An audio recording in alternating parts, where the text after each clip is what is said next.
Bienvenidos a la mesa 7.1, Conocimiento Situado, las comunidades y sus demandas. Esta es la primera mesa de un eje nuevo dentro de estas jornadas académicas. El eje se llama Academia y Pueblos Originarios, Desafíos Políticos, Sociales y Ontoepistemológicos, el cual presentaremos en detalle este viernes con nuestro panel de expositores.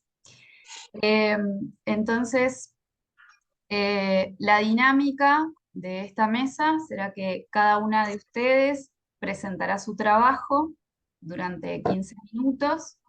Nos vamos a poder extender un poquito más porque Kiyomi Nagumo nos avisó que no va a poder asistir por problemas personales. Eh, Así que podrán extenderse unos minutitos más. Y luego de la presentación de cada una, daremos 5 minutos para preguntas concretas sobre ese trabajo. Y al finalizar todas las exposiciones, damos espacio a un intercambio, un diálogo más general con preguntas de la audiencia y, bueno, y comentarios también entre ustedes. Bueno. Eh, También quería decir que es una gran alegría para mí poder estar acompañándolas en esta mesa con grandes trabajos. Eh, Así que vamos a empezar con Fernanda Morales Martínez, quien trabajó con mujeres de comunidades lencas de Honduras y es candidata a magíster en estudios latinoamericanos de la Universidad Nacional Autónoma de México. El título de su trabajo es ¿Qué quieren ellas de nosotras? Reflexiones situadas para hacer más llevaderas las brechas entre quienes hacen lucha y quienes las escriben. Así que, Fer, tienes 15 minutos más o menos para presentar. Hola, buenas tardes a todas, a todes y a todos. Agradecida mucho por el esfuerzo colectivo que hoy nos permite encontrarnos a través de estas pantallas. Voy a comenzar.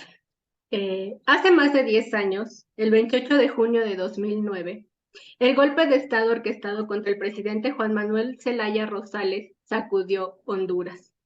Ello inauguró un nuevo periodo en la historia hondureña caracterizado por una crisis generalizada que impactó en todas las esferas del país, la cual agudizó la llegada a la presidencia de Porfirio Lobo Sosa, quien asumió el cargo en medio de la descomposición social postgolpe para darle continuidad a las políticas económicas de apertura neoliberal que exacerbaron el modelo extractivo, de por sí enraizado en la historia de este país centroamericano. Entre los proyectos aprobados por los gobiernos golpistas se encontró el proyecto hidroeléctrico Aguasarca, con el que se concesionó por 20 años a la empresa hondureña Desarrollos Energéticos, quien más tarde subcontrató a la empresa de capital chino Sinohydro Corporation la creación de energía hidroeléctrica a través del embalsamiento del agua del río Gualcarque, el cual atraviesa los departamentos de Santa Bárbara e Intibucán, ubicados en el occidente de Honduras. En ellos habita el pueblo lenca, quien tras un largo proceso organizativo decidió hacerle frente a la represa y comenzar la resistencia en su contra, la cual estalló públicamente el 1 de abril de 2013, cuando algunas de las aldeas de la comunidad decidió bloquear las vías de acceso para que el proyecto no terminara por instalarse.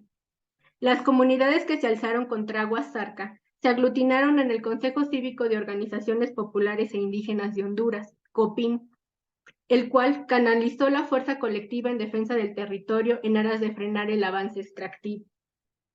Desde entonces y hasta la fecha, el pueblo lenca ha tenido que enfrentar múltiples violaciones a sus derechos territoriales.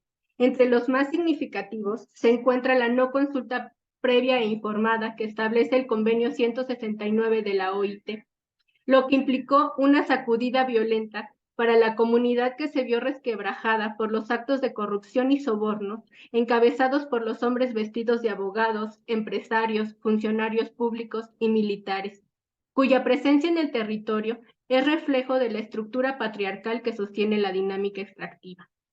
Para las personas opositoras al proyecto, su llegada no trajo más que persecución, falsificación de delitos, encarcelamiento, amenazas, el asesinato de varios de sus integrantes y el feminicidio territorial, como lo nombró Gladys Utzul, de una de sus principales lideresas, Berta Isabel Cáceres Flores. Atraída por esta lucha, 8 años después, me adentré a Río Blanco para dialogar con las mujeres que hicieron parte de la resistencia, en aras de pensar juntas la relación entre el territorio y los cuerpos femeninos en contextos de despojo. En aquel momento una pregunta rondaba mi cabeza. ¿Cómo vincularme con una colectividad desde el papel individual en que me coloca la academia? Esta pregunta me transgredía porque aun cuando en nuestra práctica tengamos una red colectiva que nos nutre, esta no se hace visible cuando una hace parte de este espacio, cada vez más asimétrico, blanqueado y machista, en donde impera una narrativa que individualiza la creación colectiva del conocimiento y desde la cual aparecemos como mujeres desarraigadas sin capacidad de creación colectiva dentro y fuera de las aulas. Ante ello, mi apuesta fue por caminar con esa y con todas las preguntas que me habitaban, para co-construir con las mujeres en lucha sus posibles respuestas, si es que para ellas estas tenían razón de ser. Así, uno de mis primeros contactos con el COPIN fue a través de una llamada con Berta Zúñiga Cáceres, hija de Berta Cáceres y actual coordinadora del COPIN, a quien tras hacerle la propuesta de un trabajo investigativo conjunto, le pregunté: ¿a ustedes les es útil un trabajo como este? ¿Les hace sentido esta investigación? La respuesta de ella es muy ilustrativa de las necesidades que hoy tienen las organizaciones indígenas en resistencia. Sí, siempre y cuando ésta responda a los objetivos del COPIN y fortalezca la denuncia contra el extractivismo anidado en Honduras.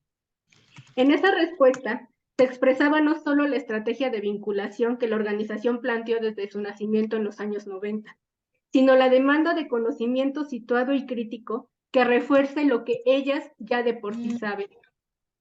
Sin ese componente, nuestras investigaciones se vuelven infértiles e innecesarias para quienes luchan.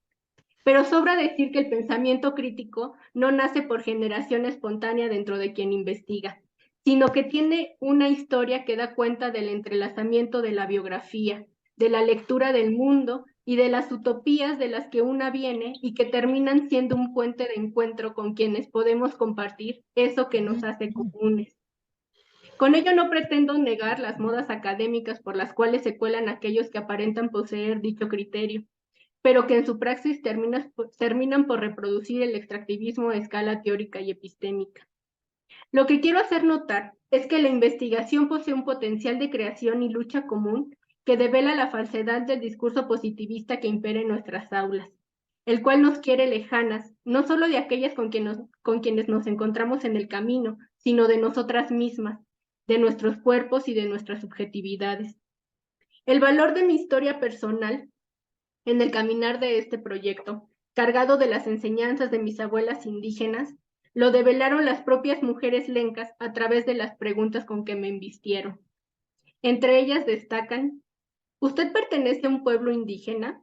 ¿Cómo se organizan los pueblos de su país? ¿O usted cómo lucha?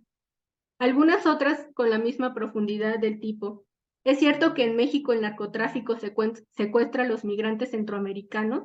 ¿O los Zetas son reales?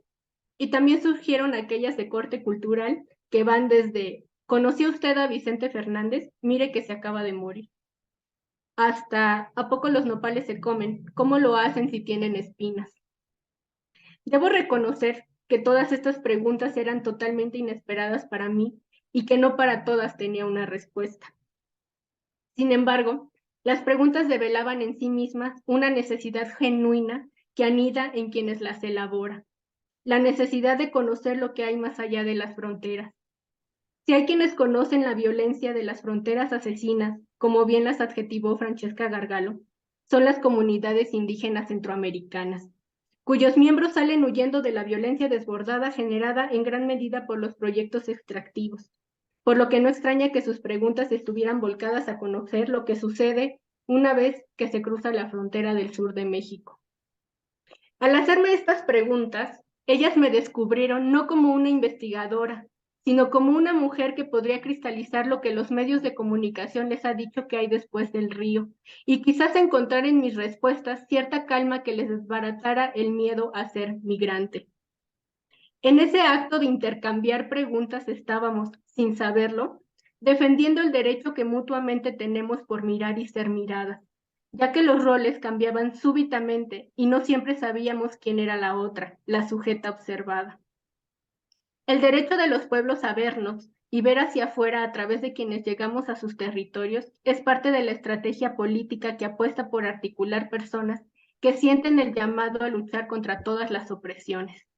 Eso lo sabía muy bien Berta Cáceres, quien apostó por que sus compañeras de lucha salieran a conocer y escuchar a otras mujeres, indígenas y no indígenas, para espejear en ellas los dolores que atraviesan sus territorios cuerpos. Desde ese encuentro con lesotres es que ella pudo hacer un llamado a la humanidad, a toda la humanidad, porque como bien dijo al recibir el premio Goldman, nuestras conciencias serán sacudidas por el hecho de estar solo contemplando la autodestrucción basada en la depredación capitalista, racista y patriarcal.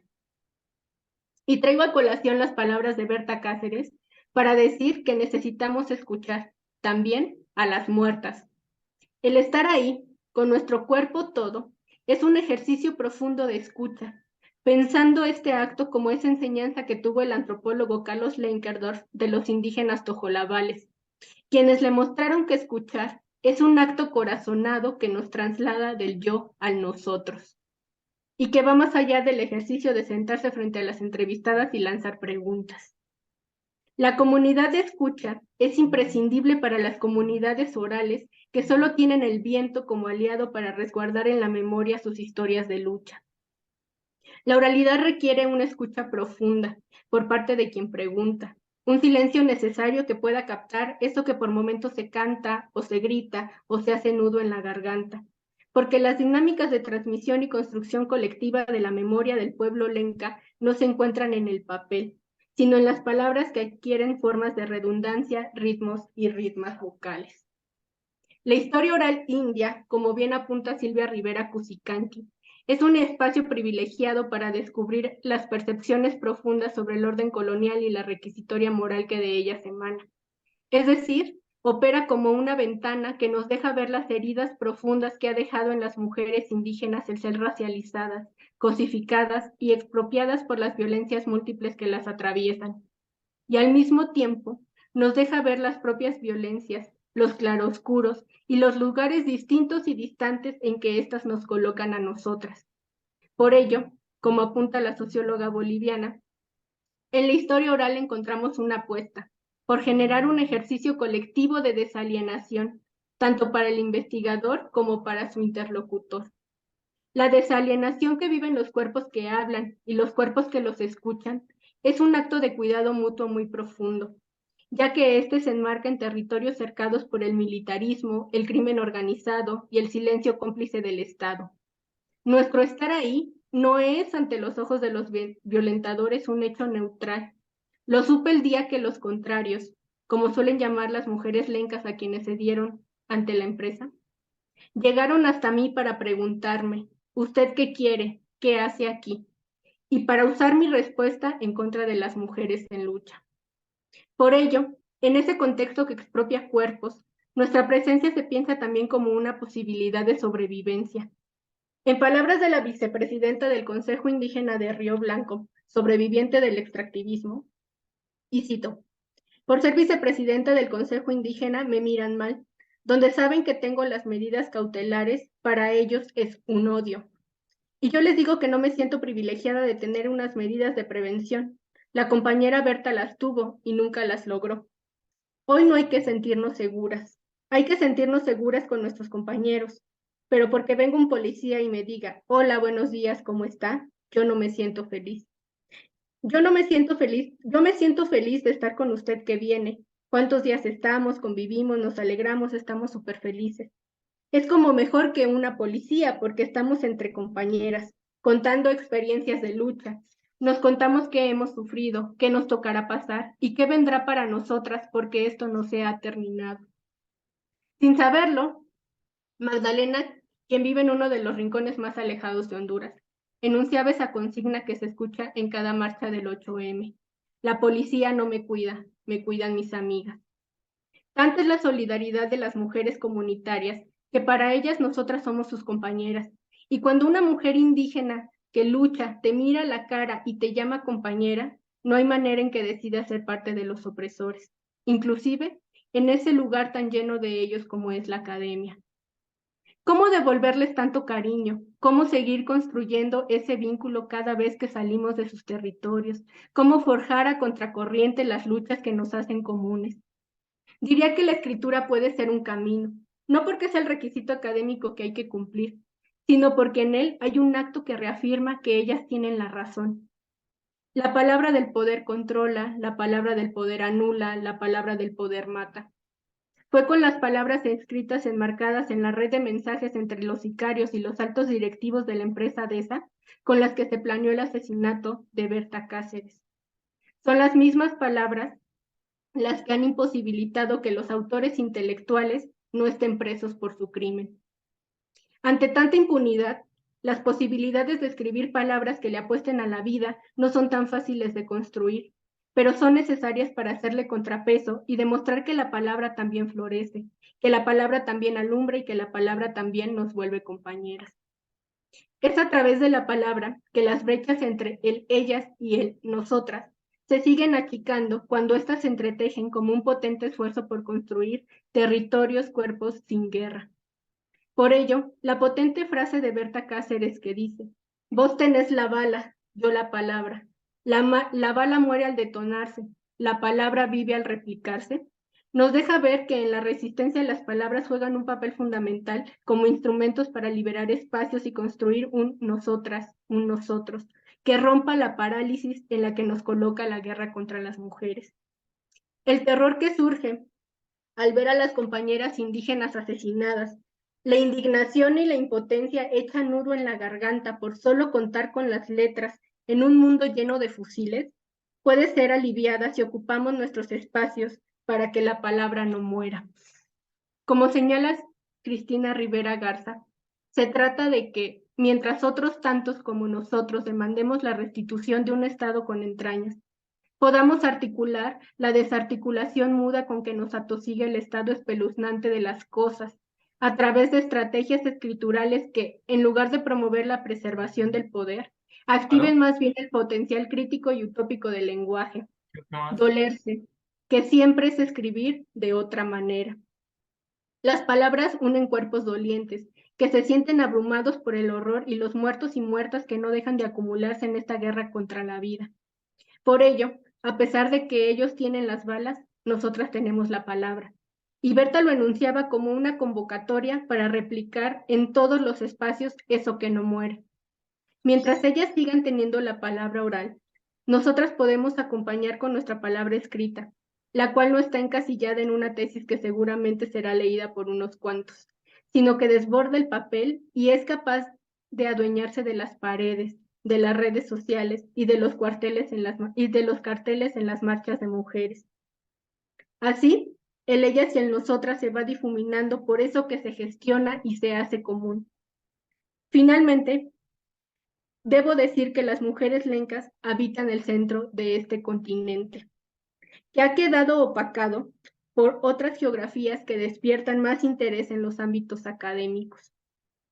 Frente a esa opacidad, estas nos hacen un llamado a repensar los centros y descolocarlos de las narrativas que lo asimilan al poder, develando así que también hay otros centros, rebeldes e incómodos, que nos hablan. ¿Acudiremos a ese llamado? Muchas gracias.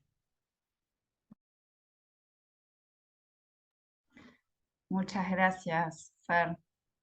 Muy linda exposición, muy emotiva sobre todo. Bueno, entonces en este momento, si tuvieran preguntas concretas sobre la presentación de Fer, comentarios, sería muy interesante que pudieran tener un intercambio con su trabajo. Les invito a elaborar alguna pregunta, algún comentario. Bueno, a mí, mientras tanto, aprovecho a preguntarte un poco cómo ha seguido, cuál ha sido el seguimiento de tu vínculo con estas mujeres Tengo entendido que este trabajo ya lo finalizaste, o bueno, la etapa de la escritura, ¿no? De poner la palabra escrita, ya lo terminaste con tu tesis. Eh, ¿Y cómo ha sido, cómo ha continuado el vínculo con estas mujeres y cómo ha sido también el presentarles ese trabajo a estas mujeres? No sé si tuviste la oportunidad de presentárselo o, bueno, lo que quieras contar sobre el después. Trataré de ser breve. Bueno, en realidad mucho de nuestro vínculo se ha seguido a través de las palabras, ¿no? De las palabras que ahora se ponen en el WhatsApp o en el Facebook, ¿no? Yo no he dejado de tener comunicación con ellas a pesar de que Río Blanco no cuenta con internet. Creo que lo que ha hecho es que la palabra circula. Entonces, el mensaje de Rosalina que un día me manda me llega a través de las otras que se mueven por el territorio, y entonces ahí hay como un ir y venir, ¿no? De palabras. Algo que Berta Zúñiga me planteaba es que el proceso de devolución, ¿no? Para ellas es muy importante porque en esta lucha que están dando, ¿no? Que son quienes ponen el cuerpo y que ponen toda la energía en el estar ahí, ¿no? En la lucha, no les ha dado, ¿no? Para sistematizar la experiencia, ¿no?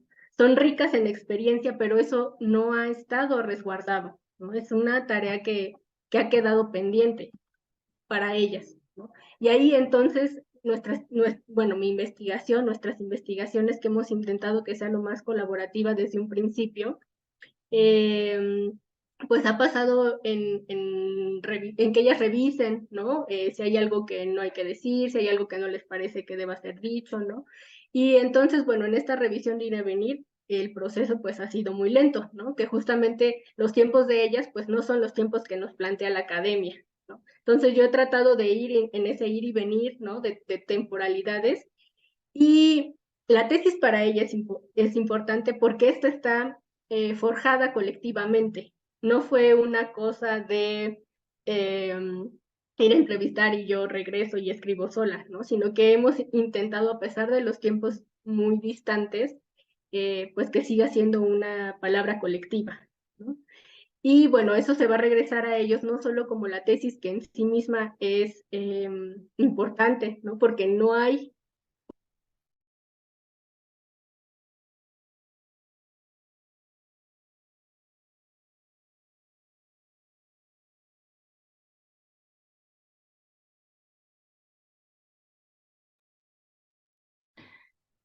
Se trancó la cámara, ¿verdad?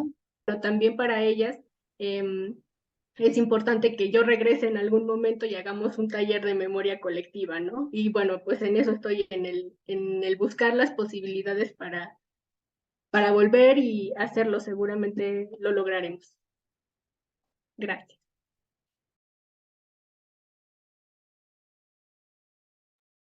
Gracias a vos, Fernanda. Bueno, después seguramente al final te hagan preguntas y comentarios.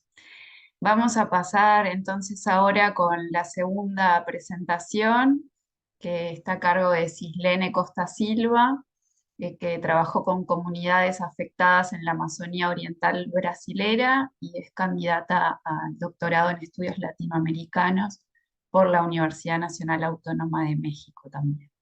Así que, Cislene, ¿estás lista? Sim, olá, boas tardes a todas, a todos, a todes. Um gosto estar em esta mesa, um gosto escutar as palavras de fé tão profundas, com tanto sentimento, tão verdadeiras, que nos dá esta sensação de uma investigação vivida mesmo, com toda a intensidade. Então, como Andrea falou, sou Cislene, sou brasileira, estou vivendo aqui em México, vai ser 2 anos. Esta ponência que vou compartilhar não tem nenhuma relação com a investigação que estou fazendo atualmente. É mais um relato de experiência de minha vivência em Brasil.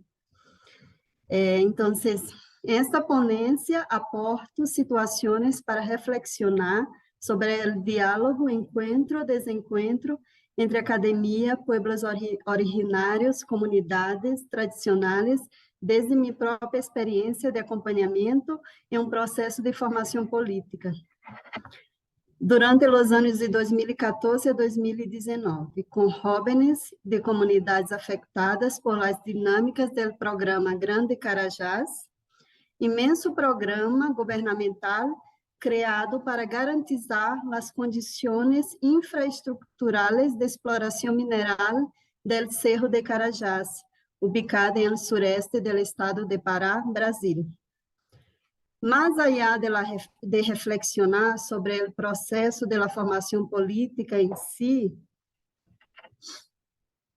aunque isto seja inerente às situações que trago à colação, me interessa pensar sobre os cambios surgidos do encontro de conhecimentos, subjetividades, miradas entre jovens de grupos sociais e étnicos distintos de las comunidades e la academia.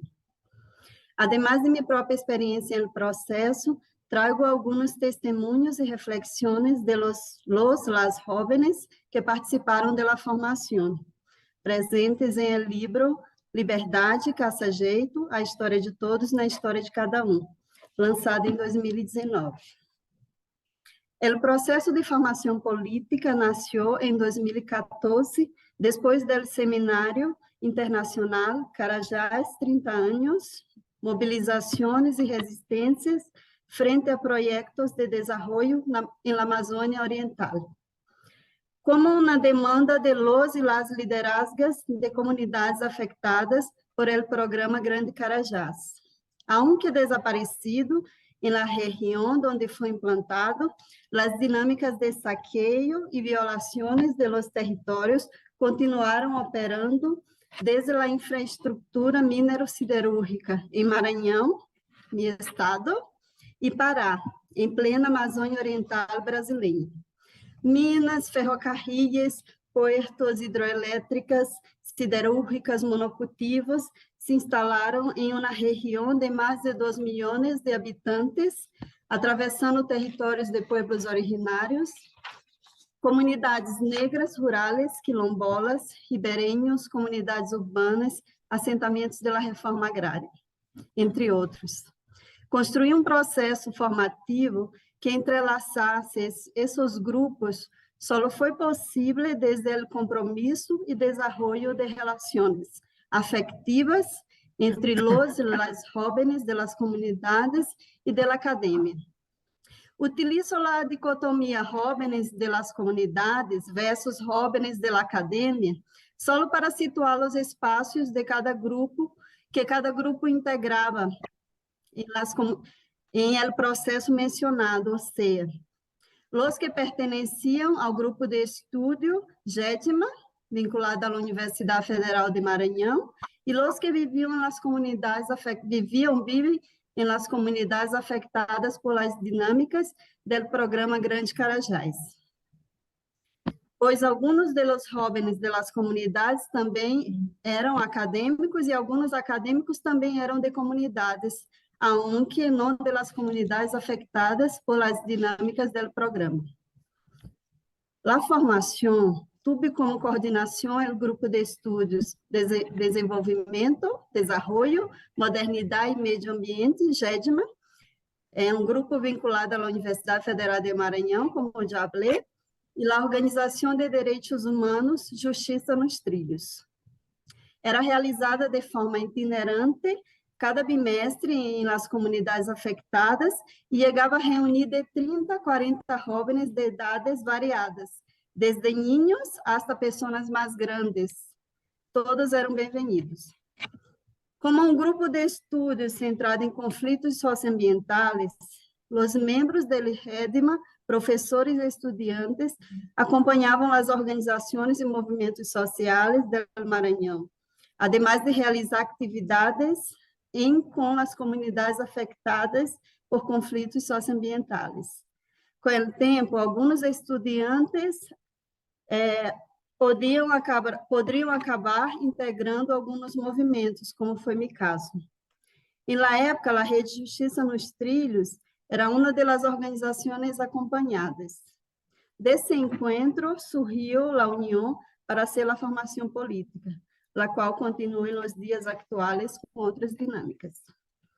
Dessa experiência, o que me parece importante señalar quanto a este encontro de jovens de etnias, idades, cosmovisões, conhecimentos, experiências distintas, como isto cambiou a forma de pensar e produzir desde a academia, pero também desde as subjetividades de los acadêmicos ao ponto de reflexionar de forma mais profunda sobre o ser científico, o compromisso com as lutas sociais e sobre si mesmos, sobre seus lugares nesse processo. Igualmente, generou cambios nos jovens das comunidades, alguns deles também acadêmicos, como já mencionei, pero de realidades acadêmicas bastante distintas, enfrentando licenciaturas, pedagogias de alternância que duravam quase o doble do tempo das licenciaturas convencionais e em condições mais precarizadas. A experiência de compartilhar de los conhecimentos, los conflitos, los problemas, las lutas e las resistências, aunque não com a mesma forma, tempo e intensidade, sino com os pés em los territórios e com a gente afetada, generou outras miradas e a crítica à forma de produzir conhecimento em la academia. Então, aqui eu cito em minha língua nativa, porque penso que é mais forte quando falamos em nossa língua, a reflexão de uma companheira chamada Carla, que hice parte desse processo e que integrava o grupo da academia. Ela fala o seguinte: o que aprendi na universidade é aprendido de outra forma nas comunidades. Na universidade, muito conhecimento torna-se preso e até mesmo único. O que pude perceber, acompanhando a formação política em algumas comunidades, é como podemos analisar a natureza, o ser humano, o capitalismo, o desenvolvimento, o mundo, de outras formas, quando saímos do ambiente acadêmico e adentramos a um novo espaço de relações, de maior autonomia dos cursistas, de reflexões em cima das vivências expressas nas práticas que cotidianamente esses povos e comunidades enfrentam.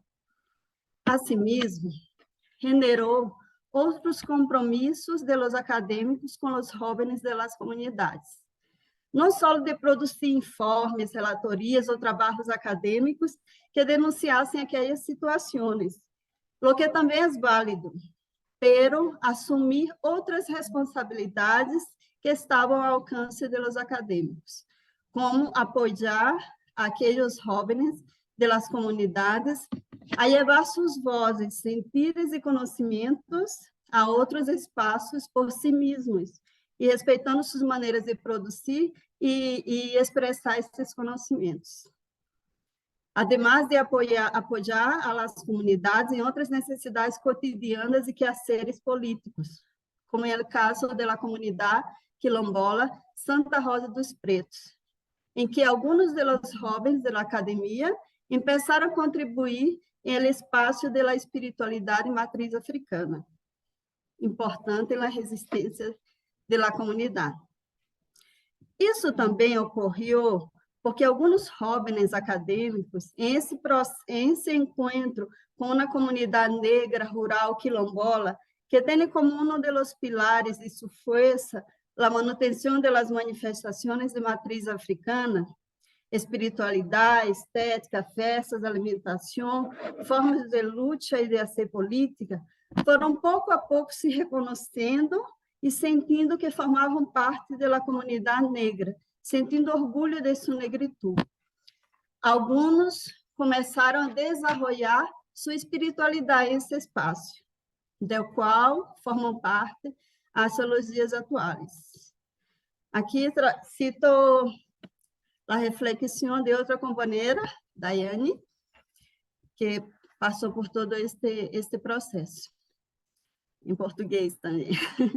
Ela fala assim: experienciar a formação política me permitiu ir para além dos muros utópicos da universidade, e foi por meio dessa vivência que hoje eu aprendo todos os dias a caminhar com a autonomia de mulher preta, pobre e intelectualmente habitada por saberes de pretos e pretas velhos, e povoada por muita gente que luta cotidianamente para derrubar ainda muitos muros de opressão. Os encontros entre jóvenes de distintos grupos sociais e étnicos ajudaram a desfazer estereótipos, principalmente sobre os pueblos originários e quilombolas, pois alguns jovens da academia e das comunidades não haviam tenido contato com eles e, igual sofrendo as mesmas opressões, reproduziam a visão do opressor sobre esses grupos. Este encontro nos hizo observar que o linguagem acadêmico nos dava conta da variedade de conhecimentos de los pueblos originários e tradicionais e suas variadas formas de expressar-nos. Quando organizamos o livro Liberdade Caça Jeito, a história de todos na história de cada um, nos encontramos com a dificuldade dos jovens das comunidades para escrever suas histórias. Aunque las conhecessem e supiessem contá-las, o problema estava na forma de contá-las, pois nem todos os jovens das comunidades dominavam a escritura considerada adequada ou a escritura acadêmica, incluso os que estavam na academia. E, por isso, alguns deles já haviam experimentado situações de discriminação na academia. Foi libertador e extremamente criativo quando cada um pode contar suas histórias e a história de suas comunidades desde a forma de expressão com a que mais se identificava: poesia, fotografia, dibujo, escritura livre. Os jovens das comunidades nos mostravam que há uma diversidade de formas para expressar o pensamento e que exigir um formato único, además de aprisionador, não contribui com a descolonização da academia e da vida. Da mesma forma, nos encontros, esses jovens nos ensinavam outras teorias descolonizadoras, desde o cotidiano da produção e sustento da vida. Preparar alimentos, romper o coco babaçu, palmeira típica da região, que é fonte de sustento de muita gente, entre outros. Em minha mirada, este processo me hizo pensar em quanto reproduzimos situações de opressão, miradas colonizadoras, incluso quando temos boas intenções. Quando nos ponemos em lugar do sujeito acadêmico, detentor do conhecimento, que chega hasta os pueblos para ensinar-lhes, formá-los, desenvolver a consciência, quando, na verdade, estamos lidando com grupos sociais que han resistido desde há séculos a processos de despojo, massacres e têm seus próprios sistemas e bases teóricas de conhecimentos. Aunque em algumas situações estes conhecimentos sofreram processos de olvido e silenciamento e necessitam ser recordados. Os cambios só ocorrem quando nos despojamos desta posição e nos disponemos de verdade a aprender com a gente. Nesse momento, todos aprendemos. Este processo de encontro entre jovens de distintos grupos sociais e a academia, a luta só se entrelaçou quando os jovens, comunidade e academia, começaram a desenvolver relações afetivas, a reconhecer-se uns em los outros, a compartilhar dolores, alegrias, lutas, memórias, conhecimentos, sem hierarquias. Foi um processo largo e lleno de percances, com muitos retos, questionamentos, conflitos, críticas, pero esse caminho havia a disposição de fazer e desfazer aprendizagens. Quando as relações afetivas se fortaleceram, os compromissos com as lutas quedaram mais fortes e mais além dos momentos de encontros formativos.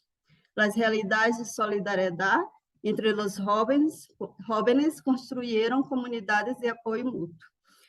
Então, eu finalizo aqui mi ponencia y agradezco mucho. Muchas gracias a ti, Cislene, por la presentación, por el tiempo, por la gran dedicación. Bueno, entonces también les invito a hacerle preguntas a Cislene, a dialogar con su trabajo, muy interesante, en otro territorio de nuestra América Latina, con realidades bien diferentes a las que presentaba Fernanda en el centro de nuestras Américas. Entonces, ahora estoy viendo los comentarios en el chat de agradecimiento a Fernanda y Fran. Qué hermosa y potente la imagen de poblarnos interiormente de mucha otra gente, nombre posible de la descolonización. Poblarnos interiormente. Bueno, no sé si tienen alguna pregunta. Bueno, si no, pasemos a la próxima y después al final dialogamos más. ¿Les parece? Bueno, entonces, Astrid, pasamos contigo, Astrid Cuero Montenegro. Ella trabajó con mujeres trabajadoras indígenas en Chiapas y es candidata a doctora del posgrado en estudios e intervención feminista en Chiapas, México también. Así que adelante, tienes tus 15 minutos para exponer. Va. Bueno, pues muchas gracias. Y bueno, voy a leer un texto que preparé para el día de hoy. Lo he titulado Descolonizando el conocimiento, una experiencia de investigación e intervención feminista antirracista con un grupo de trabajadoras del hogar de los Altos de Chiapas. Mi acercamiento al pensamiento, la teoría, la epistemología y las prácticas políticas de los feminismos negro, antirracista y decolonial responde tanto a una búsqueda de respuestas e interrogantes en términos personales y experienciales, pero responde también a una búsqueda por cuestionar el marco academicista, androcéntrico y eurocentrado de la investigación social en su sentido general y de la investigación e intervención feminista en su sentido particular. Tal búsqueda está asociada principalmente al intento de trascender las limitaciones de la investigación feminista en lo que respecta a su impacto político sobre las subjetividades que estudia y al cuestionamiento del género, entendido como eje principal de dominación de las llamadas mujeres, entendidas como un sujeto universal. De igual forma, mi acercamiento a las prácticas artísticas y a las didácticas relacionadas con la educación popular han estado motivadas por la necesidad de transmitir un conocimiento encarnado y aterrizado a las realidades de personas, colectivos y comunidades que han tenido poco acercamiento a la academia o a la teoría feminista negra y antirracista. A continuación, compartiré algunos hallazgos del proceso de intervención feminista antirracista que llevé a cabo como parte de mi investigación de tesis doctoral en el posgrado en estudios e intervención feminista del CESMECA UNICACH con un grupo de trabajadoras del hogar de los Altos de Chiapas. El colectivo de empleadas domésticas de los Altos de Chiapas, CEDACH, es un colectivo integrado por trabajadoras del hogar indígenas, tzotziles y celtales, dedicado a la defensa de los derechos laborales y humanos de su gremio, al reconocimiento del empleo doméstico como un trabajo y a brindar apoyo psicosocial a quienes se dedican a este oficio. Cuenta con un poco más de 13 años de trayectoria organizativa y en el momento en que desarrollé mi investigación doctoral, ellas contaban con 6 integrantes que constituían el equipo de trabajo operativo y con por lo menos unas 25 asociadas, de acuerdo con la estructura de asociación civil que asumieron desde el año 2009. Desarrollé este proceso de investigación e intervención desde finales del año 2016 hasta el año 2018 con las integrantes de este equipo operativo. Sus edades oscilan entre los 16 a los 50 años. Residen de manera permanente en San Cristóbal de las Casas, ya que es en esta ciudad donde se desempeñan como trabajadoras del hogar y donde han formado sus familias. Ellas son mujeres indígenas, la mayoría son originarias, inmigrantes de diferentes municipios del estado de Chiapas, como Cocingo, San Juan Cancuc, Chenaló, Tenejapa, Panteló, Oshchuc y Teopisca. De igual forma, la mayoría de las integrantes de la colectiva no sabían hablar el español o escribirlo de manera adecuada cuando ingresaron al colectivo, ya que son hablantes de los idiomas Tzotzil y Celtal. El CEDACH es un colectivo cuya trayectoria política y organizativa ha estado marcada por múltiples y sucesivas crisis, que están relacionadas con lo que nombro como el dilema político entre la dependencia con la figura de las asesoras y coordinadoras externas y la construcción de una autonomía propia. La historia organizativa del CEDACH ha sido la historia de la dependencia y la confrontación con esa figura de las asesoras y coordinadoras externas. El CEDACH ha sido un colectivo al que le ha costado mucho construir una identidad propia con autonomía de la figura de las asesoras externas, ya que surgió de un proceso de alfabetización que un grupo de profesionales expertas en derechos humanos y apoyo psicosocial desarrollara con sus primeras integrantes antes de que se conformara formalmente el colectivo. En este sentido, el proceso de intervención feminista antirracista que planteé y propuse con el colectivo CEDACH como parte de esta investigación doctoral tuvo como uno de sus principales objetivos identificar estas problemáticas que han atravesado a lo largo de su organización política, recuperando algunas de las diversas técnicas y didácticas de la educación popular antirracista y descolonial que había yo venido desarrollando en procesos anteriores que había acompañado y que traté de trasladar aquí con el CEDACH. Entonces, propuse este proceso de intervención con el fin de generar un proceso de fortalecimiento organizativo y un proceso de reflexión y concientización con las compañeras del CEDACH, principalmente sobre sus procesos de subjetivación política. Este proceso de intervención feminista antirracista y decolonial estuvo basado en mi participación activa en la dinámica organizativa del CEDACH, en varias de sus asambleas y también con la aplicación de talleres, cineforos y una autoetnografía. El análisis que presento a continuación está basado principalmente en los hallazgos que arrojó las reflexiones colectivas del ejercicio autoetnográfico colectivo que realizamos. Este ejercicio de autoetnografía colectiva fue realizado por las compañeras indígenas integrantes del CEDACH y también por mí. El objetivo fue reconocer nuestras diferencias y similitudes, identificando los privilegios y opresiones que han marcado nuestras historias de vida, que permitieran construir relaciones más horizontales y menos jerárquicas, basadas en el reconocimiento de las diferencias entre nosotras. Este fue uno de los mayores retos y aprendizajes para mí como investigadora en este ejercicio de construcción de una intervención feminista antirracista con un colectivo de mujeres indígenas. El ejercicio de autoetnografía feminista antirracista consistió en ubicar en una línea imaginaria su trayectoria de vida, marcando allí momentos de quiebre respecto a violencias y privilegios que habían vivido a lo largo de su vida. Fui yo como investigadora quien compartió primero parte de mi historia de vida para que luego las compañeras compartieran la suya, enfatizando en las violencias que creíamos habían marcado nuestras vidas, en las formas en las que las enfrentamos o no, y en los privilegios que también creemos que hemos tenido.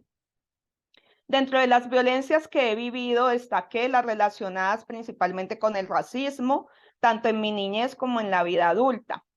La primera vez que me nombraron negra, asociado al apelativo de fea, y cómo eso tuvo un fuerte efecto en mí.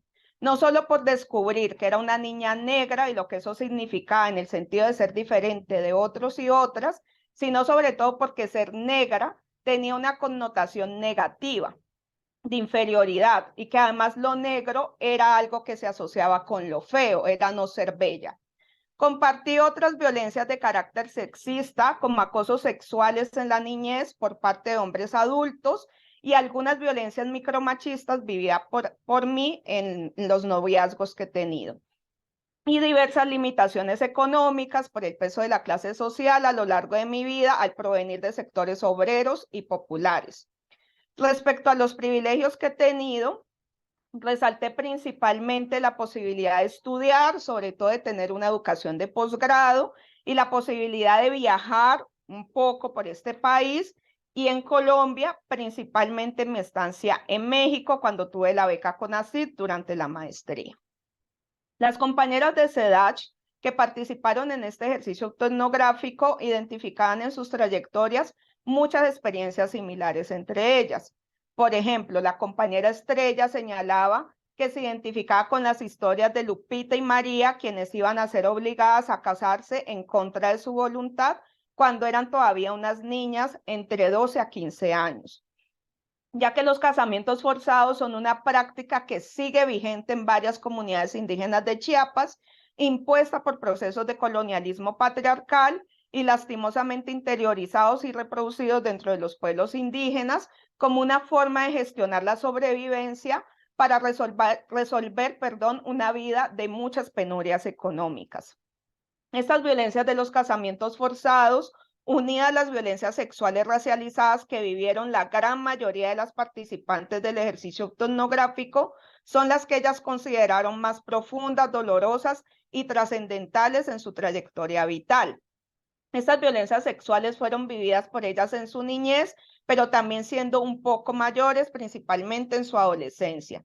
Algunas de esas experiencias de violencia sexual racializada las vivieron en el entorno de su hogar o comunidad de origen, pero también muchas otras las vivieron en los hogares en los que trabajaban como empleadas domésticas.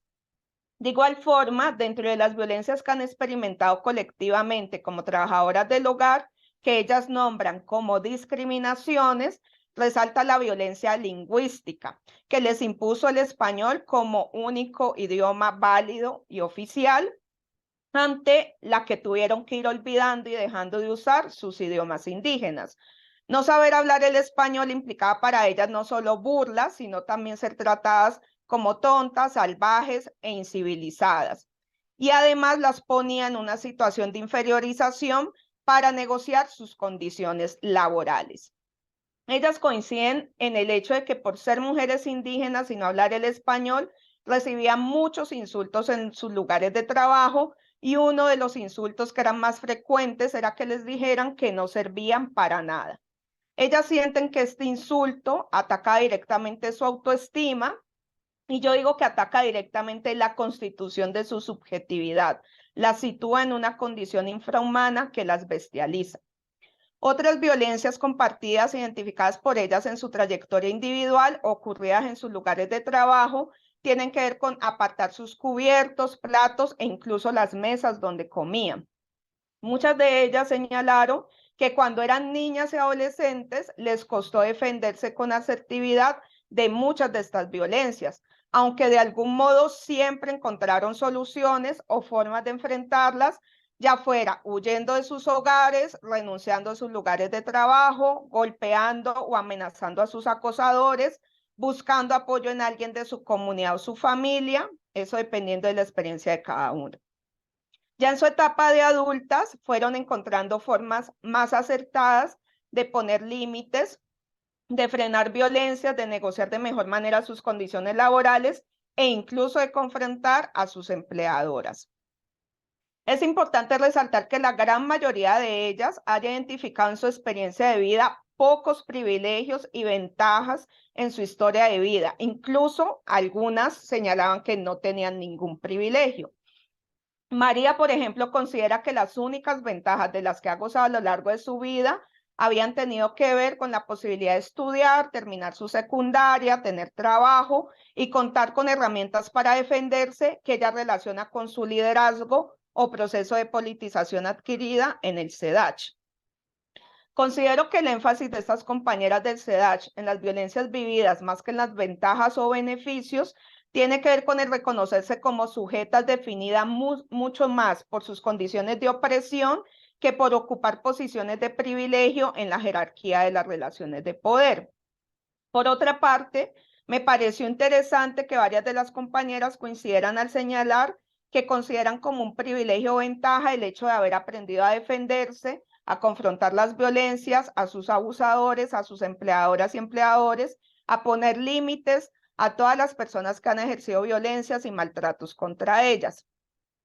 Considero que esto es muestra de que las compañeras del SEDACH han comenzado a autodefinir un punto de vista como grupo a partir de su privilegio epistémico y que el ejercicio autoetnográfico fue revelando este proceso, ya que al identificar las similitudes en sus experiencias como mujeres indígenas trabajadoras del hogar, han ido formando una conciencia e interpretación crítica sobre sus experiencias como grupo y eso ha repercutido en la organización colectiva que han ido construyendo. Esta autoetnografía colectiva mostró que para las compañeras que actualmente integran SEDACH, ingresar a este colectivo supuso la posibilidad de obtener mayores conocimientos en diversos temas, desde afinar su lectura o escritura, recibir acompañamiento cuando fueron despedidas arbitrariamente o sin garantías laborales en los trabajos que tenían, o contar con mayor claridad respecto de los montos salariales y prestaciones sociales a las que tenían derecho. De igual forma, contar con la oportunidad de convertirse ellas como alfabetizadas en alfabetizadoras de otras mujeres indígenas trabajadoras del hogar y desarrollar actividades para transmitir conocimientos certeros y críticos. Las compañeras reconocen que SEDACH las fortaleció en múltiples aspectos. De manera que este proceso de intervención feminista antirracista nos permitió tanto a ellas como a mí reconocer que había muchas más cosas en común, no solo en sus experiencias, sino también entre nosotras, es decir, incluida yo como investigadora. Como mujeres racializadas, negras e indígenas, hemos vivido varias violencias sexistas, clasistas y racistas. Advierto que cuando señalo esto, no pretendo igualarme con ellas.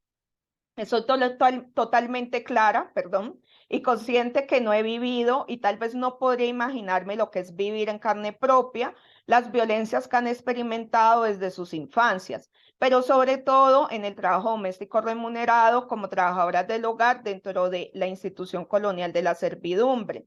Así que estos ejercicios nunca pretendieron igualar nuestras experiencias, sino que lo que intenté al aplicarlos fue más bien situarme como una mujer concreta, que no es solo una investigadora y académica, sino que también ha vivido violencias y que al mismo tiempo reconozco que gozo de algunos beneficios y, si se quiere, privilegios frente a ellas, como el acceso a una educación de posgrado y de cierta escucha académica. Aunque mi posición como mujer negra migrante que estudió en un instituto de posgrado mexicano y sin los beneficios de una beca, también me han situado en un lugar marginalizado dentro del privilegiado mundo de la academia.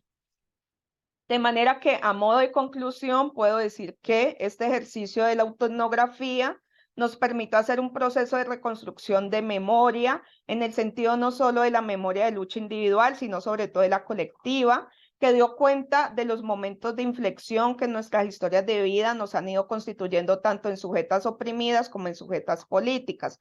La autoetnografía para mí resultó clave para indagar por los procesos de constitución de las subjetividades políticas.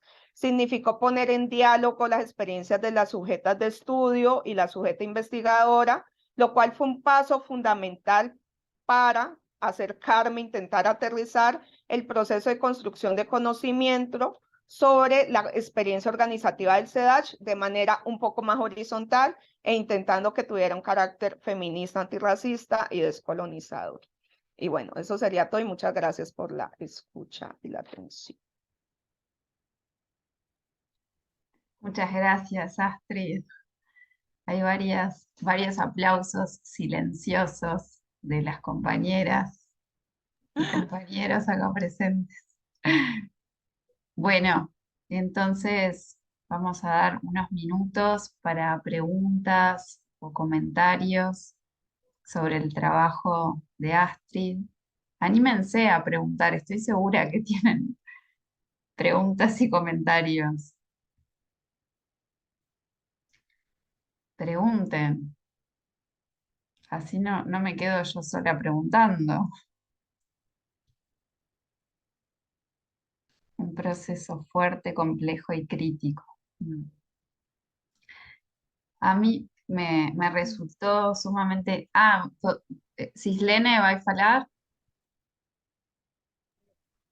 Eu queria perguntar para a Astrid como que ela chegou a esta metodologia, como uma metodologia que haria possível fazer esta investigação, dialogar com as mulheres, fazer com que as mulheres, porque eu tive a impressão que como tu hablaste primeiro tu experiência, as mulheres se sentiram mais a gusto também para falar de las suyas. Entonces, ¿cómo llegaste que esta metodología que voy a utilizar en investigación es esto? Sí, si quieren voy respondiendo una vez. Pues la verdad la metodología la conocí, bueno, yo ya había escuchado de ella como por diferentes investigadoras por ahí, Susan Campos y bueno, Marisa Revilla, pero realmente fue sobre todo Mariluz Esteban, que yo no la conozco directamente, pero bueno, ella fue a quien leí, digamos, y fue como la lectura de todas las que han trabajado la autoetnografía. La forma como yo la he trabajado es la que me convenció más, la que me pareció como más aplicable para este proceso, ¿no? Intervención con estas compañeras indígenas, sobre todo porque implicaba identificar violencias y privilegios, ¿no? Tanto para la sujeta investigadora como para las compañeras participantes, digamos, del estudio. Porque, bueno, otras autoetnografías feministas, digamos, más clásicas, pues digamos que lo basaban más en digamos, en que las propias trabajadoras del hogar o las propias participantes relataran su historia, pero sin implicar como también la historia de vida de la investigadora. Entonces, digamos, lo que me pareció potente de la propuesta de Mariluz Esteban era que para ella era fundamental empezar primero porque la sujeta se situara, ¿no? Y se situara en esa red de relaciones de poder, de jerarquías de opresión, ¿no? Todo lo que ella llama como, ella le llama a eso como la antropología de sí misma y también hace uso como una metáfora con el cine de las metodologías del fuera de campo, ¿no? Porque casi siempre en las investigaciones pues ponemos lo que queda en el primer plano, digámoslo así, ¿no? Pero como que tiende a ocultarse o tendemos a negar porque no es como tan bonito o porque hemos cometido errores, bueno, ¿no? Como todo lo que pasa en el fuera de campo, es decir, como lo que uno podría decir el detrás de cámaras, ¿no? Entonces, justamente situar a la investigadora como una sujeta concreta, pues que no solamente está como por allá arriba, en un lugar privilegiado, donde siempre toma como las mejores decisiones y esas cosas, ¿no? Como que es racional y tiene todo en control y, ¿no? Y todo, y siempre va a saber qué decidir y elegir, dar cuenta de ese detrás de cámaras que implica todos esos procesos de crisis, de duda, de confrontación, de tensión, pues justamente como que le da esa riqueza a ese proceso autoetnográfico y como dices tú, y que uno lo pueda explicitar, una la puede explicitar con las compañeras, pues eso, es como también bajarte un poquito ese pedestal, ¿no? Ese pedestal de la sujeta racional, objetiva, que también tiene unas vivencias concretas, que obviamente, pues como ya decía ahí, no es igualarse, ¿no? No es decir que exactamente hemos vivido lo mismo, pero sí como situar que más allá de esa faceta, digamos, de académica investigadora, pues tenemos como otras realidades también complejas, ¿no?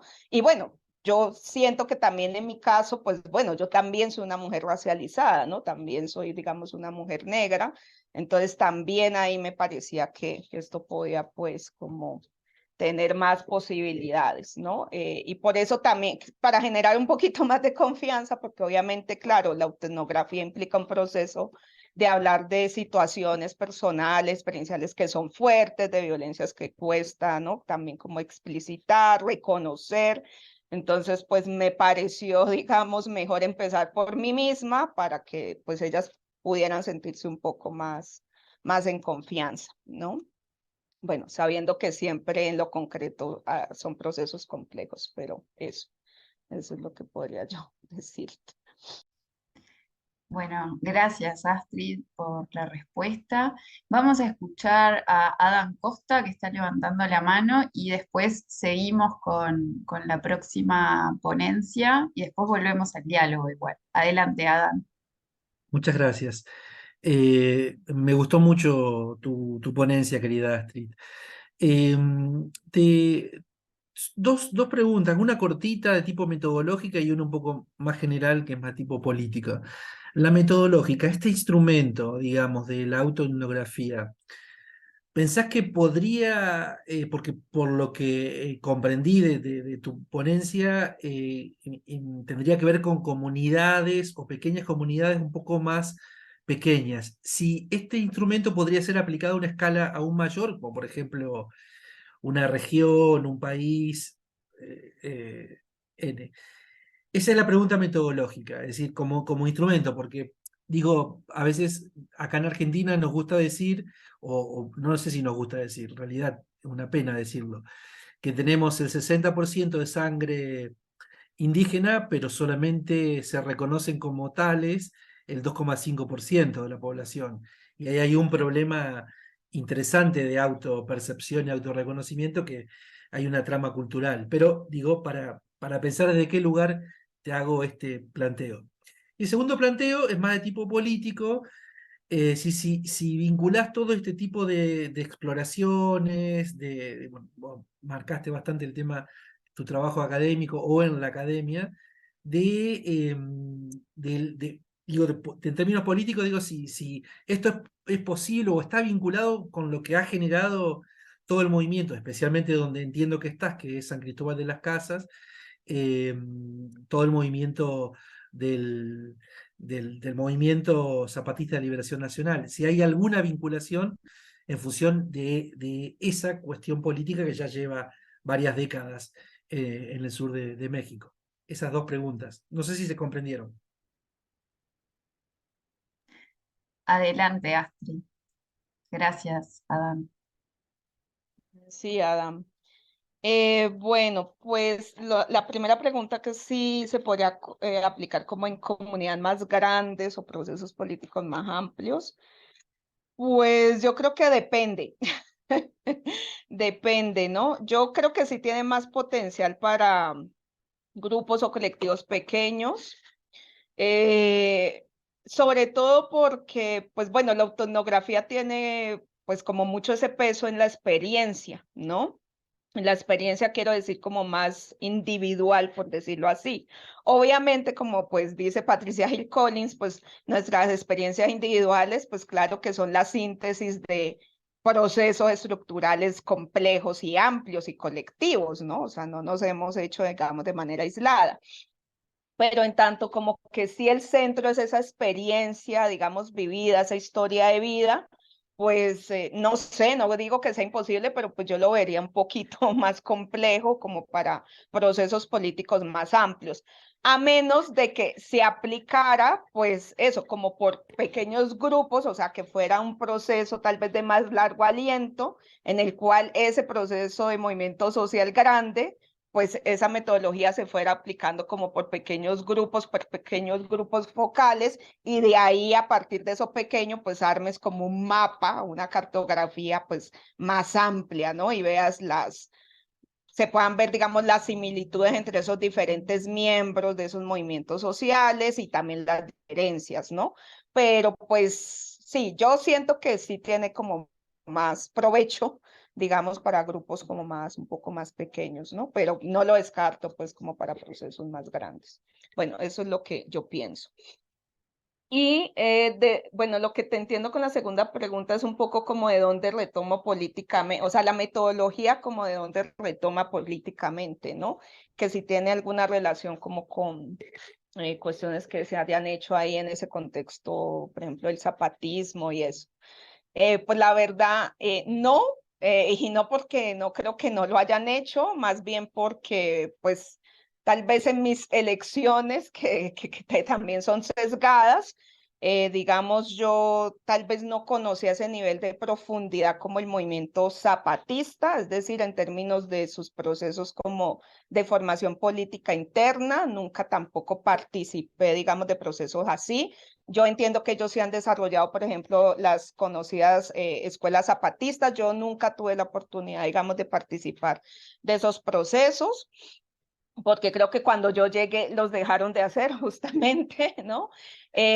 Conocí el zapatismo por otras, como por otras actividades más externas, digamos, los compartes y eso, pero bueno, siento que es otra dinámica y que sea como sea, yo estaba un poco más externa, ¿no? Entonces, de donde yo retomo más políticamente, la verdad tienen que ver como con bagajes que yo ya traía un poco más previamente, por ejemplo, formaciones que yo había tomado con el GLEFA sobre feminismo decolonial, feminismo antirracista, bagajes que también traía un poquito antes de Colombia, mis primeros acercamientos como al feminismo negro, ¿no? O cuando activé como en un colectivo, digamos, de un colectivo, un grupo afroestudiantil, que ahí también como que intentamos hacer ciertas cosas como de educación popular con sus limitaciones y digamos cuestiones que también conocí allí en el contexto, digamos, de Chiapas, pero que tenían que ver más como con, digamos, procesos un poco más feministas, por decirlo así, y no tan vinculados al zapatismo, por llamarlo de algún modo, ¿no? Eso como que desde ahí fue construyendo más la metodología. Bueno, muchas gracias, Astrid. Vamos a pasar entonces a la última ponencia. ¿Les parece bien? Liliana, ¿estás preparada? Liliana trabajó con comunidad, Liliana López, trabajó con comunidades en Cherán, México, y es doctoranda en estudios latinoamericanos, también por la Universidad Nacional Autónoma de México. Y el título del trabajo es El concepto de grupo en comunidad, el caso de Cherán. Así que adelante, Lili. Sí, gracias. Buenas tardes a todas, a todos, a todes. También a los aquí presentes, mis estudiantes de la universidad en donde trabajo. Espero y no haya mucho ruido de fondo porque resulta que hay una cuestión pues, de audio en el salón con algunos vehículos y el tráfico en esta Ciudad de México. Desde aquí estoy transmitiendo el tema, bueno, la propuesta que quiero darles a conocer. Bien, voy a iniciar mi reflexión principalmente compartiéndola. Pensar por cuenta propia fue un enunciado que Luis Althusser aludía para dar a entender la idea histórica que se tenía de Karl Marx. En este sentido, el enunciado va más allá de un rango semántico. Se entiende así que como extensión de discurso, toda discusión no es solo por las palabras, sino también por ellas. Entonces, en este modo, vamos a referir la importancia que hace de la obra y el esfuerzo que otorga la demarcación teórica a un discernimiento idóneo en términos, tales como son el concepto de grupo y en el otro sentido la política, pues es la práctica que le articula. Bien, se propone la articulación a partir de signos específicos, la apertura a la política de espacios de interlocución, procesos vivos, de la crítica, de la reflexión y además una importante propuesta en el discurso que ya se enuncia pensar por cuenta propia, señala en el caso de Cherán. El pensar en un proyecto por cuenta propia implica pensar en el caso de Cherán y el EZLN, lo cual me parece que escala a niveles organizativos y de comunidad, cumplen los presupuestos establecidos por organizaciones que ellos mismos le conforman. Se trata, en consecuencia, de impulsar proyectos que apunten a la utopía verdaderamente autonómica, pues en la importancia de distinguir procesualmente la presencia de un sentido histórico desde el presente configura una característica ya necesaria de valoración en la teoría para impulsar cambios en la praxis social. Es por esto que la propuesta va más allá de caracterizar, no solo pensando desde la utopía como proyecto poco viable, sino la contribución teórica, la cual consiste en recordar el ejercicio de la crítica, primeramente al sistema capitalista y con ello a la modernidad. En este sentido, a través de evidenciar la importancia que se le otorga al concepto de grupo, el cual pertenece en dimensión política dentro de esta utopía, dará lugar a la existencia de tiempos específicos de formalización o de construcción de signos y tiempos de referencia en lo que creíble es señalado y significado dentro del caso de Cherán. El caso de Cherán es ejemplo de lucha y organización colectiva. Pensando la utopía realizable, de alguna manera se da cuenta de estos espacios no académicos en donde se articula una propuesta viable como motor de cambio y de resistencia constante. En Luis Althusser está presente la crítica de los humanismos abstractos, los cuales dan cuenta en su mayoría de los espacios normalizados y con ellos los idealismos que presentan pensar bajo esa lógica. La situación de Cherán alienta de otra manera la historia de la cultura y de formas ideológicas que es necesario comprender y proyectar en una transformación y para una transformación social. Bien, surge la propuesta de vincular, articular y fusionar la lucha en grupo o bien la lucha en una comunidad. El camino de articulación de las palabras tiene que ver con la semántica del discernimiento y advertir su proceso, valores que no quedan solo en la búsqueda, sino en su entera dimensión social en que acontece. Este es el caso de Cherán, que se vuelve característica propia de argumentación y de instrumentación de una referencia militante y de un internacionalismo. Las propuestas en torno a pensar la resistencia siempre posible desde el grupo, desde la comunidad, se tiene ya pensada hacia el camino por andar a partir de otros horizontes de comprensión, lo cual sería llevado a momentos histórico, político y social concretos, a través de la lucha colectiva, comunitaria, periférica y de barrio, resistiendo a sistemas en sus múltiples expresiones de modernidad. Cherán es entonces el caso que transforma o se transforma como un estandarte de esta utopía que se propone a través de acercar el concepto de grupo, ampliar posiblemente los alcances de un programa autonómico, al mismo tiempo que representa un salto cualitativo respecto de pronto a ciertas frustradas reformas impulsadas por el ZLN en el 2001, en lo que se llamó Acuerdos de San Andrés, la Raizal por parte del Estado mexicano. El caso de Cherán es un caso que requiere minuciosamente importancia y esfuerzo para poder evidenciar y proponer desde el pueblo y la población mexicana en lo político y social a partir de sus articulaciones. Es todo lo que quiero compartirles. Les agradezco.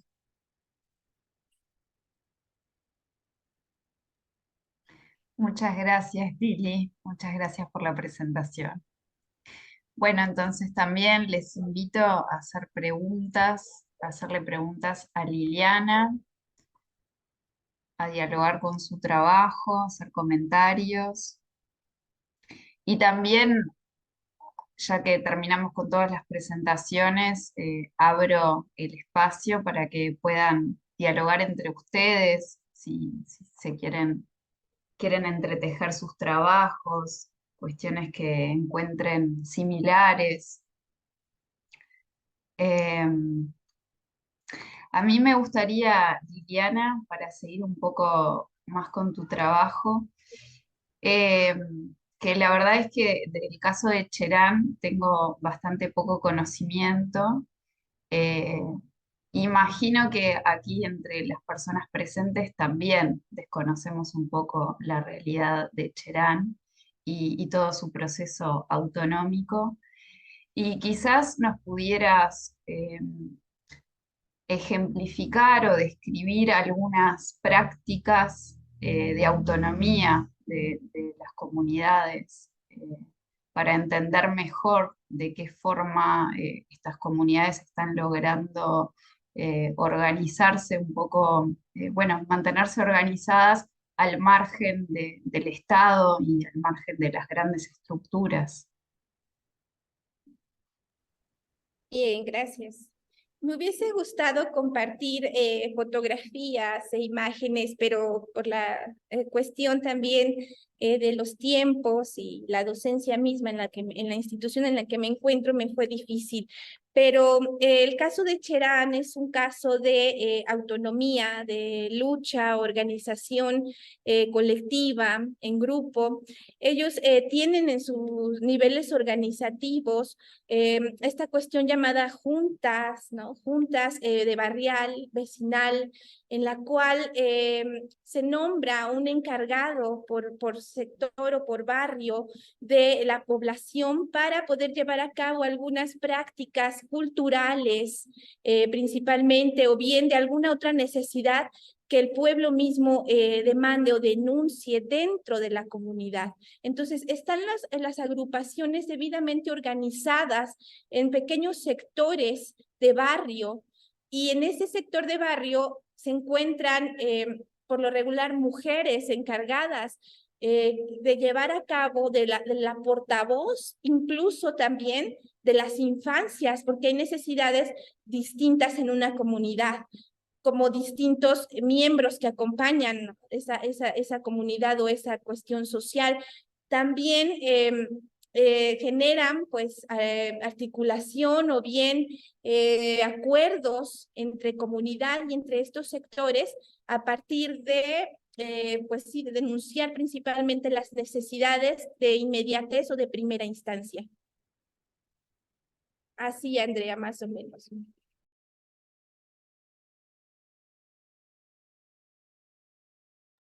Muchas gracias, Lili.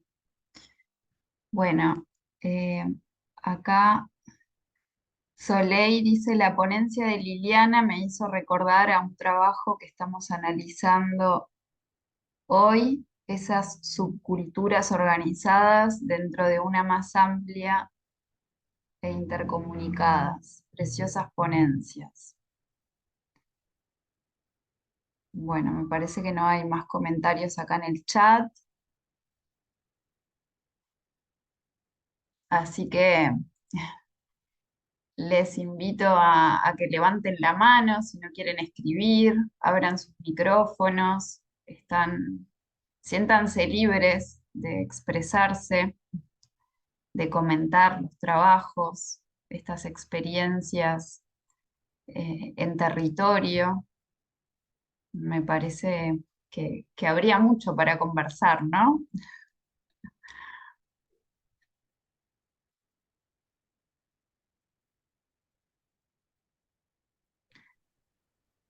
A ver, damos unos minutitos más para si alguien quiere elaborar bien sus preguntas. Acá Fernanda nos comparte la página del COPIN y su Facebook. Bueno, muchas gracias. Para conocer un poco mejor también el trabajo de Fernanda. Bueno, ahí tenemos entonces a Sebastián y a Cali. No sé quién estaba primero, así que si ustedes saben, abran micrófono y pregunten. Seba, adelante, abrí micrófono. Hola, buenas a todos. Sí, pues bueno, yo llegué un poquito tarde, entonces no alcancé a escuchar la primera ponencia, ¿no? Pero sí quisiera, o sea, bien o sea, quisiera hacer como una pregunta general un poquito, viendo que todo está en relación como a los procesos, desde los procesos organizativos, quisiera preguntar cómo perciben la respuesta estatal, no solo de represión, sino la de institucional o esto, hacia estos procesos, ¿no? O sea, pensando también un poco en mi tesis y en todo esto de la pertenencia al Estado, ¿no? Por ejemplo, en el caso de Colombia, pues desde la Constitución y una estrategia de las organizaciones sociales y de los movimientos es la pertenencia al Estado colombiano, ¿sí? En México un poco ha sido la obligación a pertenecer, pero pues está inmerso el tema de somos mexicanos desde las instituciones en muchos casos, ¿no? Eh, ¿Cómo perciben esta respuesta estatal frente a las demandas y a los procesos tanto de la academia como de las organizaciones sociales, en relación también a las acciones del Estado en respuesta a las demandas o a los procesos o a las exigencias o en general? Gracias. Muchas gracias, Sebastián. Entonces, quien quiera contestar, si quieren, pueden contestar todas, por supuesto.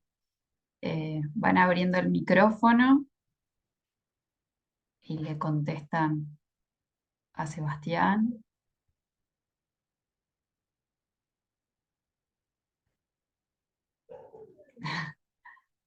Bueno, si quieren, pasamos, dejan apuntada la pregunta y escuchan la siguiente pregunta y después abro para que respondan ambas preguntas, ¿les parece? Bueno, Cali, adelante. Buenas, mi nombre es Ana Karen, estoy acá con Cali escuchando las ponencias. Puede escuchar más atentamente la de Astrid, que celebro y comparto,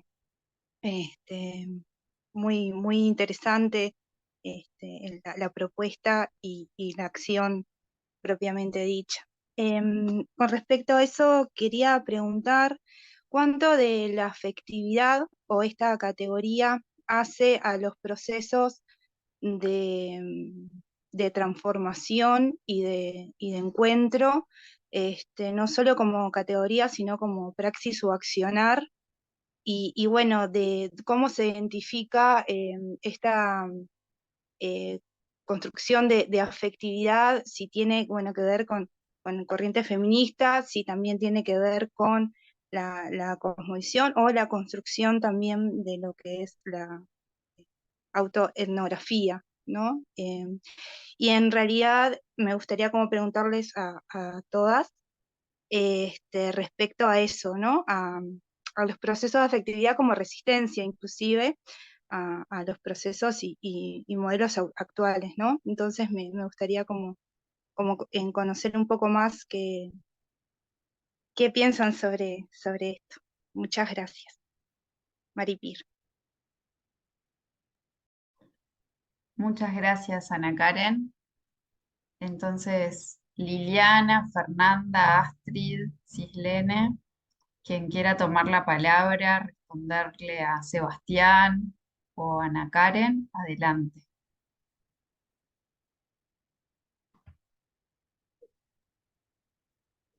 Pues si quieres lo de Ana Karen, yo es que, ay, perdón, yo cuando habló Sebastián, yo no sé, yo no le estaba prestando atención, perdón, qué pena. Si ahorita me pudiera repetir la pregunta, no le escuché o no sé, no estaba en otra cosa, qué pena. Bueno, la Ana Karen, lo de la afectividad, sí, pues sin duda el proceso con las compañeras, yo creo que sí. Bueno, yo no sé, yo no manejo tanto la categoría afectividad en este proceso, pero sí más digamos, como el papel de la emoción, ¿no? Como que habla un poco más del carácter emocional de estos procesos más que la afectividad, aunque creo que pues son términos más o menos como similares, tal vez. Puede ser, depende del contexto. Y sin duda sí fue un proceso emocional pues profundamente removedor, ¿no? Porque, bueno, no quiero extenderme mucho porque sí fue un proceso muy complejo. Entonces, justamente como ellas venían atravesando un proceso de crisis interna y cuando yo llegué a hacer la propuesta, o sea, justo me tocó como uno de sus procesos de crisis y quiebre y fractura más fuertes, pues sin duda yo me vi pues muy, ¿no? interpelada y afectada también por eso, ¿no?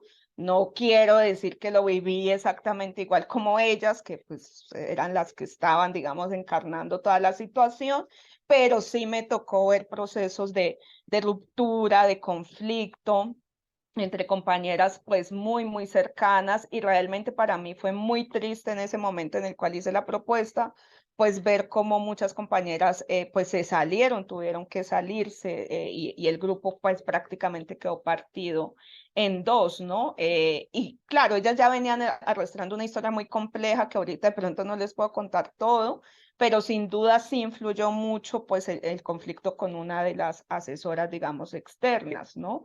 Y la situación, digamos, como de una propuesta que ellas habían hecho, donde ellas no se sintieron como, pues sí, como digamos integradas, consultadas plenamente. Entonces, bueno, eso generó ahí una fractura fuerte, y yo pues ahí un poco desde los costados, pero pues ya también sintiéndome un poco parte, porque de todas maneras ellas me abrieron las puertas para pues participar de esos procesos asamblearios donde se discutían todas estas cuestiones. Pues sí fue un proceso emocionalmente pues muy duro, muy complejo, y repito, era triste ver pues cómo se iban generando, digamos, esas fracturas, ¿no? Fracturas que también pues en algún momento también me alcanzaron a mí, porque yo siendo alguien externo pues también a veces me sentía un poco ambivalente entre las posturas del grupo que se fue un poco más con la coordinadora externa y las del grupo con el que yo me quedé, digamos, trabajando.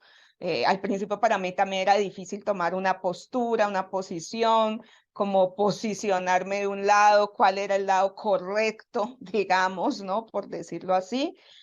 Bueno, obviamente tuve que tomar unas decisiones en torno a lo que crea correcto, pero también no puedo negar, pues sí, también en torno a lo que pensaba que podría también permitirme generar el propio proceso de tesis, ¿no? Que de todas maneras yo no puedo negar que yo tenía un interés en ese caso, y que siempre traté de ser clara, ¿no? O sea, de tampoco disfrazar mi interés personal académico con un interés, digamos, altruista, ¿no?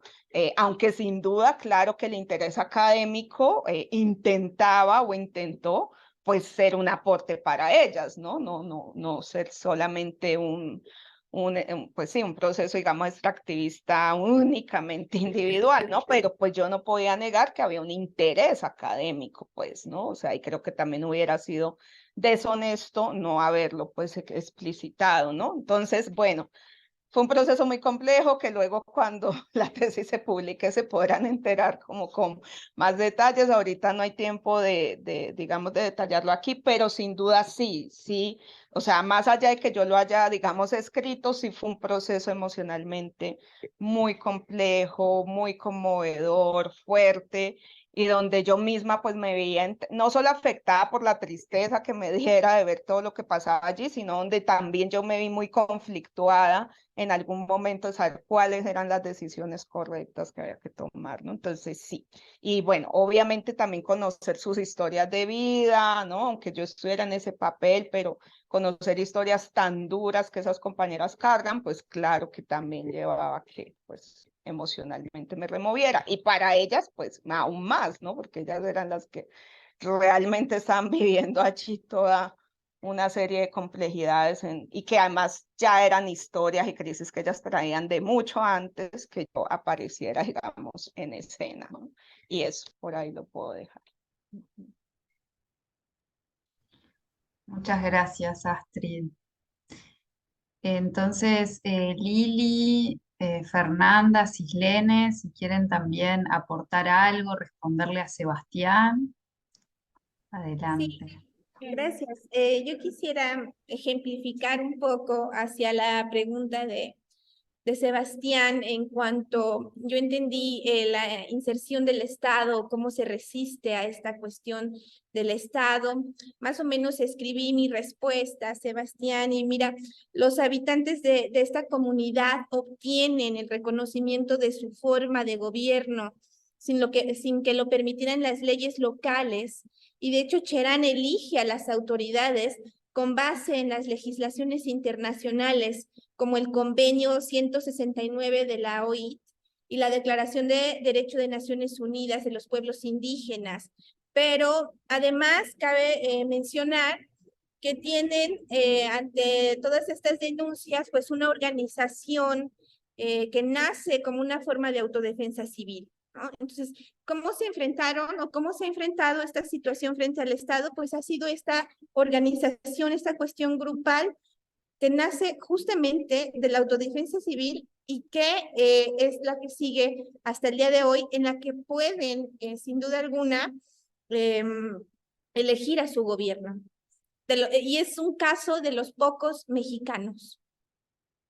Eso es lo que podría yo ejemplificar, Sebastián. Gracias. No sé si contesté completamente la pregunta. Gracias. Yo también podría abonar a darle una respuesta a Sebastián, ¿no? Siempre pensar, ay, el Estado en disputa o el Estado por fuera, ¿no? Es un tema muy complejo, ¿no? Pero voy a hablar desde lo que ha pasado con el COPIN y lo que ha pasado pues con la resistencia en Honduras, ¿no? En diciembre del año pasado llegó al poder una nueva presidenta de corte más progresista, Xiomara Castro, ¿no?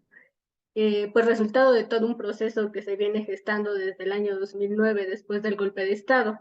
Y un poco el sentimiento de quienes vivimos ese momento, que me tocó también acompañar, era que por lo menos habría la posibilidad de luchar sin tener el fusil en la cabeza, ¿no? Como había pasado con los gobiernos anteriores de Juan Orlando Hernández, ¿no? La intensificación del narcotráfico, del crimen organizado pues en los espacios del Estado, la militarización y la paramilitarización que trajo Juan Orlando, ¿no? Que hoy está cumpliendo una condena en Estados Unidos, ¿no?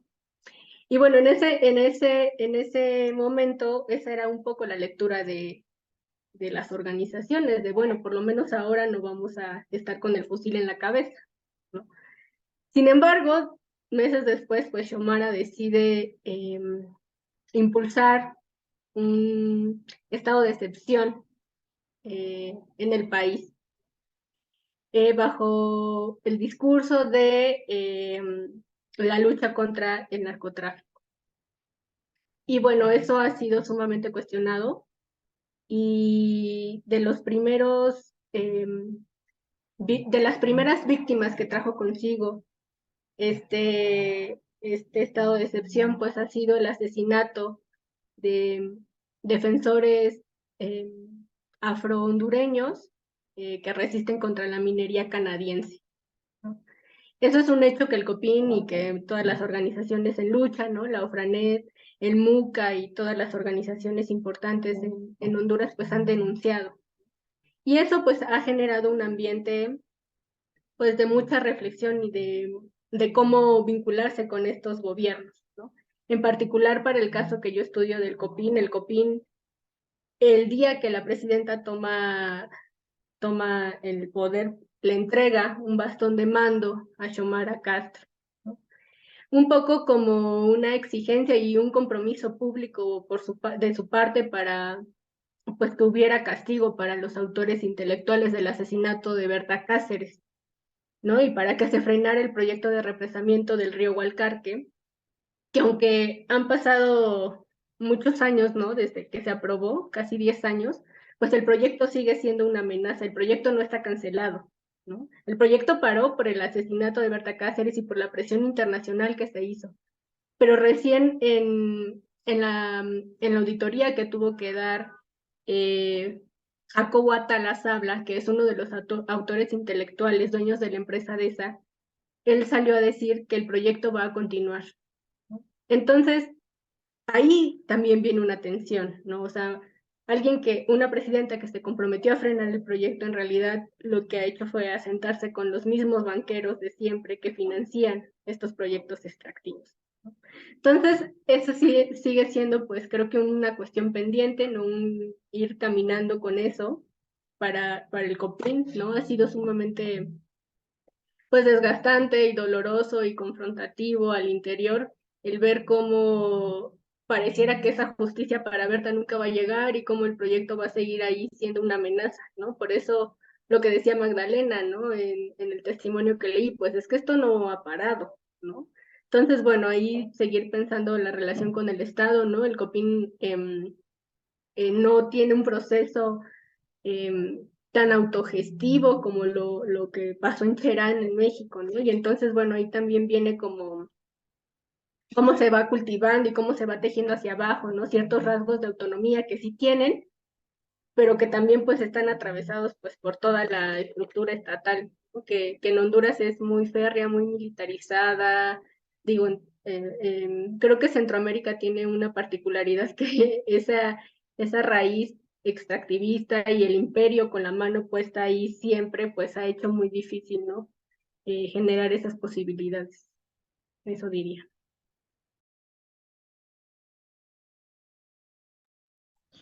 Muchas gracias, Fer.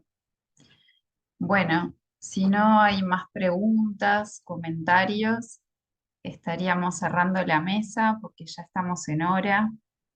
Eh, Así que bueno, les agradezco muchísimo por el tiempo, por haber expuesto sus investigaciones, por hacer estas investigaciones donde ponen el cuerpo, ponen las emociones y no solamente se trata del intelecto, ¿no?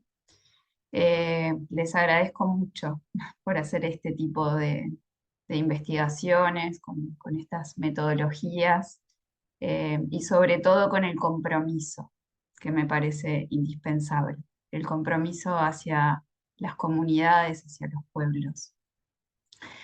Eh, bueno, ahora para finalizar, solamente me queda contarles en relación al Congreso. Les menciono que este año el Congreso está haciendo entrega de premios a los mejores trabajos. Entonces yo les voy a mandar acá por el chat. Igual después se los puedo mandar por mail, pero bueno, ahí está el link. Y también las invito a ver el programa para poder asistir a otras actividades, a otras mesas. La verdad que hay mesas bien interesantes, los paneles. Bueno, el jueves tenemos otra mesa, eh, también del Eje 7, de Academia Pueblos Originarios, que también va a estar muy buena. Y el viernes tenemos el panel del Eje 7, así que espero también poder encontrarles ahí. Así que bueno, me despido. Muchas gracias, de verdad. Gracias por su tiempo. Gracias, Andrea. Gracias a todos ustedes. Gracias a todas. Gracias por cada Sí, mesa. gracias a todos y a todas. Y gracias, Andrea, por la invitación. Hasta la Chao. próxima, compañeras.